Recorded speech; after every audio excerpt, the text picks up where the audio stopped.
to know that we are opportunity and emotionally fit, that we are courageous and that we're crazy. So, we're going to demonstrate it. You and you. Come on out. We're going to learn how to surf. So, now think about this. Have you ever surfed before? No. Have you ever looked at surfers before? Do you know how they do it? Who here has surfed? No, not one of you have ever surfed. Okay, then come, you must be on the floor as well. You said it? So now imagine that there are 4 boards on the floor here. So, your board, you're in the water up till about here, your board is next to you. So all of you get onto your board, lie flat on your board. You've got to be on the stomach, yeah? Okay. Now, all right, first of all, just note that you've all got an little elastic band which is tied to your ankle and tied to the board as well. So you're not going to lose your board, don't worry about that. Now, you have to start using your arms to move forward. No, that little flippy floppy arm is never. You have to pull. Okay. Now you're getting out there, that's right. Now, you're sort of floating on your board out there, and the waves are starting to come in. You see the waves. You're looking far too exhausted to know you will never be able to get up off your board. And let me tell you, you are all to be lying down. So these waves, these beautiful waves are coming in, okay? Now, you have to push yourself up to standing. So your first thing is to push up almost like the dog. Ah, right, we're already getting it. Oh, no, you're off your board already. Think about it. You're on a wave. It's moving all the time. You're moving. Yeah, here we go. Now what are you going to do? You're going to start lifting yourself up. So you've got to work with your core. And you're going to like pull your arms out. Okay, you're about to go down. And you're down. You've got to do it again. You're down. Down. Wait. Okay. So I want you to just demonstrate that move one more time, all of you, because there's something interesting. So you push up like the dog in yoga, okay? And then you lift, douche, okay? Yeah. So, beautiful. You are all surfers. It's complicated. We use our imagination, and the only way we use our imagination and vision is going to be the only way we're going to make ourselves fit for purpose. So that imagination of us surfing the waves, getting up, the huge wave coming over you, crashing down like a 3-story building on you. Think about that as you think about your day-to-day activity and how you do it. So imagination and vision, of course, those are the drivers for creative processes. We imagine and we visualize the world we'd like to see. There's an academic businessman, actually, Peter Drucker, who says that the best way to predict the future is to create it. The best way to predict the future is to create it. And that's what we, as creatives, need to do. So what do we need to do that? We need core. How tough was it to just use your core and to pull up on your arms? So first of all, your arms have to be strong, but your core has to be even stronger. Okay. Do you all know your core? Yes. I'm glad when someone says yes so confidently. So Nella, I think it was you. No. I'm sorry. So the idea of core is this. It's like Muhammad Ali. It's a spiritual thing. But core, as South Africans, is also about resilience and agility. Who was Muhammad Ali in the rope-a-dopa? He was up against the rope. Come, let's do a little demonstration. So we have to because we don't have pictures. So, okay, so you are, who was he fighting again? Evander Holyfield. No, it was George. No, it was George Foreman. George Foreman. Okay, so I've got a great southpaw, which of course is this arm. And the next thing, you throw me against the ropes. Okay. Now, you're not going to literally punch me because you don't really but you are punching, and you're punching here. So my core is being hammered, all right? But I have the resilience to hold it. Now what happens if I keep holding this? I'm just relaxed. I'm holding on my core. Punch me as much as you like. You just keep punching me. And at a certain point, now what's happening while you're doing this? What's happening? Getting exhausted. He's getting exhausted. So the next thing, not yet, he says. So the next thing, of course, is that boom, exactly. I come back, it's a southpaw, dish. And with agility, I knock him out. That's cool. Okay. Think about that in your day-to-day life. What is your core?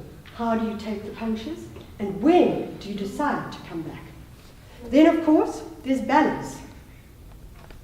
Our lovely lady with the dookie.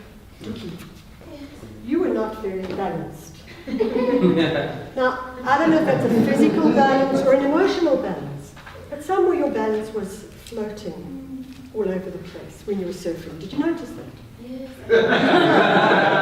And what did that mean? Was it an emotional lack of balance? I just know what like that. You just know that you can't surf. Yeah. So the thing about balance is that it's about emotional balance and physical balance. And as much as you can have physical balance, you can't have emotional balance without physical balance, but you can't have physical balance without emotional balance. And a lot of that is around exercise, a lot of that is around meditation, etc. And I know I'm going into a bit of a hey shiwawi space, but this is really what I believe is going to make us great South Africans. So I'm going to just give it to you, and you can tell me I'm talking rubbish. Strength. Now, I know Cheryl Carolus, whose works, well, we all know who Cheryl Carolus is. But she once told me that she will never ever choose an intern without asking them how they feel about their mother or whether they exercise. She also believes that people who talk about their mother in a positive way, who respect their mother, have a different approach to life. I'm not sure, but I believe it myself. Okay, I talk about my mother on radio all the time. She can't bear it. Passion. You have to have passion. All right, passion is like for everything. You know, you cannot, as Drama for Life students, just simply say, well, I'm passionate about the work I do. Because the work that you do is actually what you see out the window there. It's all out there. It's on the hill. We've said passion. We've said the other thing that's important is respect. And I think about this a lot with the surfers. So when you look at the pictures of those guys and girls, I'm sorry, I'm calling them guys in kind of non-gender specific way. But when you look at them going up, so what happens is they can't get to the top of those 3 buildings high, or 3 floors high, without those little scooter things. You know those water scooters? Yeah. They have to be dragged to the top of the waves on those little buildings, So, first of all, you have to be able to respect the waves and the sea. Okay, so that's like respecting the unknown. Okay, how do we respect the unknown? It's difficult, but we have to start thinking about that. Because there's a lot that's going to happen that is going to be unknown to us. We're going into a year of unknowns. I mean, this power was never like this before. So, what do we do? You also have to respect your friends, the scooters. You know, how much do you respect your friends? And how much do you make sure and trust them, because they're your partners. So who are your partners and how much do you trust them? Because they're going to take you up on that scooter and you're going to come straight down if you don't respect and trust them. Then, of course, there's courage. That's an easy one. Determination. Fear. I love fear. I think we should all love fear more. Because courage doesn't mean that you're not fearful. Courage means that you are able to go out and do it even with fear. Fear is great. Fear is like the fear of failing. Failing is nothing. Geez, we're all failing. You know, I could be failing right now. You know, and that's okay. That's just how the world is. Then there's the sense of self and a desire to partner. Now, this is something I've spoken about a lot here at Drama for Life. Is how do you guys partner? And do you work as collaborators in spaces, and I'm sure you do a lot, with people that you don't necessarily like? So, what do we do when we don't like someone? And how do we collaborate with them when we don't agree with them? We don't see enough of that right now in South Africa. People saying, all right, I'm going to abandon control. I'm going to absolutely give up on all those kind of fantasies of harmony and certainty and instead I'm going to say total discord, trial, error, co-creation. We might not like each other, but we have the same goals. Even in this group, we should be doing that and focusing on that. So finally, the other thing that you need to think about is being crazy. You would have to be completely stark staring crazy to go up those waves. But you know what? You can also be an outlier, and we all need to be outliers. It's time for us to I'm not saying be part of the extreme right or be part of the extreme left. I'm saying your personal approach to the world has to be as an outlier. You cannot just follow the crowd. You have to start thinking how you, as an individual, can make change and make difference. So those are the things and the thoughts that I have around how surfing and just the idea of surfing can help you. And in my last thing I just want to talk about very briefly is we are in a very difficult time in this country. Our economy is shrinking. It's a bit like someone on a Banting diet. They just get thinner and thinner and thinner, but they're eating the weirdest shit ever. So it's like, they're doing it. But if you look at the economy shrinking, that's okay, because look at what's going on in the creative sector. The creative sector is currently 2.9% of the GDP. I don't know if you know that.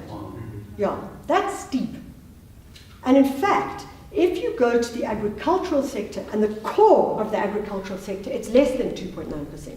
Once you bring in all the other stuff, it is more. But it means that the sector you work in, including gaming, including media, etc., is bigger than a couple of other sectors in the country. 2.9%, couldn't get better. Close to 3, it's probably a 3 now, I would like to say. Also, the majority of people who work in this sector, I mean, this is the perfect example, under the age of 30, black, equally men and women. Jeez, it's just perfect. It's also a sector where startups happen more easily and grow more quickly, as our startup gent in the blue shirt knows. So we're able to start up, we're able to move more quickly, we're far more agile, we're far more resilient. So organizations like the Rihanna Dance, the Field Band Foundation, they're demonstrating this all the time. The Field Band Foundation talks to 6,000 young people around the country.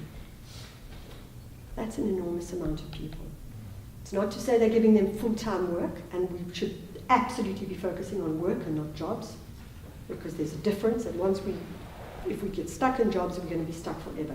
If we go to work, we're going to be empowered and we're going to be doing things differently. So keep that in your mind. Never talk about jobs ever again. Okay? So you have to look at those numbers and you've got to say what's not to like. This is the perfect space. This is the perfect argument. But you can go even further and you can say, forget about the numbers, let's just look at the narrative. Let's talk about the impact of creativity and culture on citizenship.